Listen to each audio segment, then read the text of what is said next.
On les appelle les CAC 0. Ils font partie de la coordination des associations citoyennes zéro déchet. Aujourd'hui, ils estiment que la valorisation des déchets dans le bassin montpelliérain est inefficace. Dans la liste des épinglés, l'incinérateur de Lunalvielle, la décharge de Castries, mais surtout l'usine de méthanisation montpelliéraine Améthyste. Ça a coûté, vous savez le prix de départ, et ça ne fonctionne pas. Ça devait produire de l'énergie pour 25 000 personnes, etc. Tout ce qui y entre, 90% de la matière, repart en décharge et à l'incinération. Autrement dit, si tout partait directement à l'incinérateur, ça aurait le mérite d'être franc. Avec Améthyste, on a à peu près 15 millions d'euros par an de dépenses publiques qui sont inutiles, puisque la valorisation matière est quasiment nulle.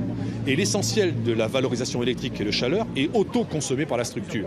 Améthyste a d'abord fait parler d'elle en termes de nuisances pour ses riverains. Si sa concession a été renouvelée il y a 1 an, le collectif CAC 0 juge son rendement encore insuffisant. Trop de déchets non valorisés qui vont s'échouer dans la décharge de Castries déjà saturée et dans l'incinérateur de Lunalvielle. Pour les partisans du zéro déchet, il faut trier en amont et récompenser les bons trieurs.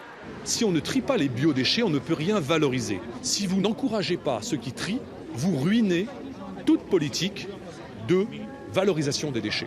Ce qui est intéressant dans cette méthode, c'est qu'en 2 à 3 ans, c'est là où on a le plus gros impact, le plus gros effet. C'est-à-dire qu'on peut faire fondre notre poubelle grise de 30% en 2 à 3 ans. Une manifestation qui se voulait apolitique, même si ses organisateurs ont rappelé qu'à l'heure des élections régionales, il fallait faire un tri sélectif des élus.